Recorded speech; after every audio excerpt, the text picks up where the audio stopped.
नमस्कार। डॉक्टर संदीप सिंहଙ୍କ द्वारा दियाଯାଇଥିବା କିଛି ମୂଲ୍ୟବାନ ତଥ୍ୟକୁ ଆଧାର କରି ଆସନ୍ତୁ ଆଜି କଥା ହେବା ହାଡ଼କୁ ମଜବୁତ ରଖିବା ପାଇଁ କିଛି ସରଳ ଘରୋଇ ଖାଦ୍ୟପେୟ ବିଷୟରେ ଯାହା ପ୍ରକୃତରେ ବହୁତ ପ୍ରଭାବଶାଳୀ। ଆଚ୍ଛା, ତେବେ ଆସନ୍ତୁ ସିଧା ପ୍ରସଙ୍ଗକୁ ଆସିବା। ହାଡ଼କୁ ମଜବୁତ ରଖିବା ପାଇଁ ପ୍ରକୃତରେ କେଉଁ ଜିନିଷ ସବୁ ସବୁଠାରୁ ଅଧିକ ଗୁରୁତ୍ୱପୂର୍ଣ୍ଣ? ଚାଲନ୍ତୁ ଏହି ମୌଳିକ ପ୍ରଶ୍ନରୁ ଆରମ୍ଭ କରିବା। ଜାଣିଲେ ଆଶ୍ଚର୍ଯ୍ୟ ହେବେ, ଏହାର ଉତ୍ତର ବହୁତ ହିଁ ସରଳ। ଏହା ମୁଖ୍ୟତଃ ଦୁଇଟି ପୋଷକ ତତ୍ତ୍ୱ ଉପରେ ନିର୍ଭର କରେ, ଯାହା ଆମ ହାଡ଼ ପାଇଁ ଗୋଟେ ମୂଳଦୁଆ ପରି କାମ କରେ। ହଁ, ସେଇ ଦୁଇଟି ମୁଖ୍ୟ ଜିନିଷ ହେଉଛି କ୍ୟାଲସିୟମ୍ ଆଉ ପ୍ରୋଟିନ୍।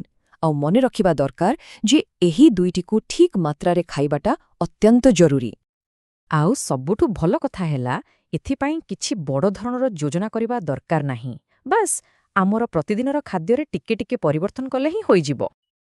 ଚାଲନ୍ତୁ ଏବେ ପ୍ରଥମ ସ୍ତମ୍ଭ ବିଷୟରେ କଥା ହେବା, ଯାହା ହେଉଛି କ୍ୟାଲସିୟମ୍।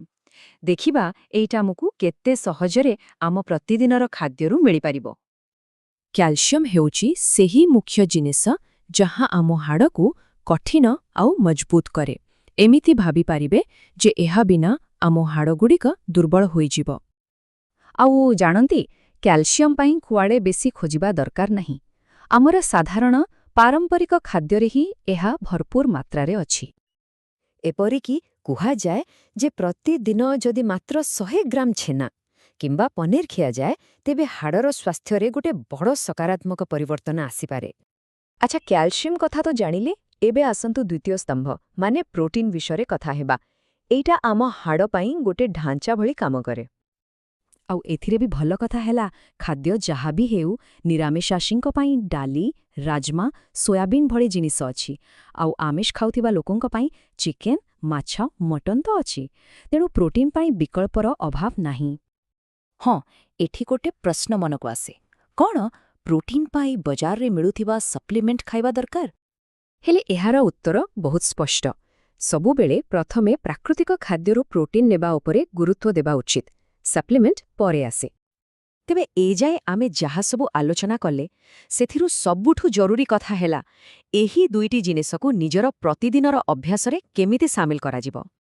ଦେଖନ୍ତୁ, ଏହାକୁ ଦୁଇଟି ବହୁତ ସରଳ ପଦକ୍ଷେପରେ ବୁଝିହେବ। ପ୍ରଥମତଃ, ପ୍ରତିଦିନ ଖାଇବାରେ କୌଣସି ଗୋଟିଏ କ୍ୟାଲସିୟମ୍ ଥିବା ଦୁଗ୍ଧଜାତ ଜିନିଷ ରଖନ୍ତୁ।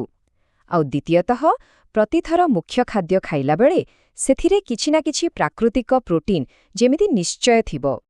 ତେଣୁ ଶେଷରେ କଥାଟା କ'ଣ ହେଲା? କେବଳ କ୍ୟାଲସିୟମ୍ କିମ୍ବା କେବଳ ପ୍ରୋଟିନ୍ ନୁହେଁ। ହାଡ଼କୁ ପ୍ରକୃତରେ ମଜବୁତ କରିବାକୁ ହେଲେ ଏହି ଦୁଇଟିର ସଠିକ୍ ସମନ୍ୱୟ ହିଁ ସବୁଠାରୁ ଜରୁରୀ। ଏହି ଦୁଇଟା ମିଶିଲେ ହିଁ ପ୍ରକୃତ କାମ ହୁଏ। ତେବେ ଯିବା ପୂର୍ବରୁ ଆସନ୍ତୁ ସମସ୍ତେ ଟିକେ ଭାବିବା, ଆଜି ଆମେ ଆମ ଖାଇବାରେ ଏମିତି କେଉଁ ଗୋଟିଏ ଛୋଟ ପରିବର୍ତ୍ତନ ଆଣିପାରିବା ଯାହା ଆମ ହାଡ଼କୁ ସୁସ୍ଥ ରଖିବାରେ ସାହାଯ୍ୟ କରିବ।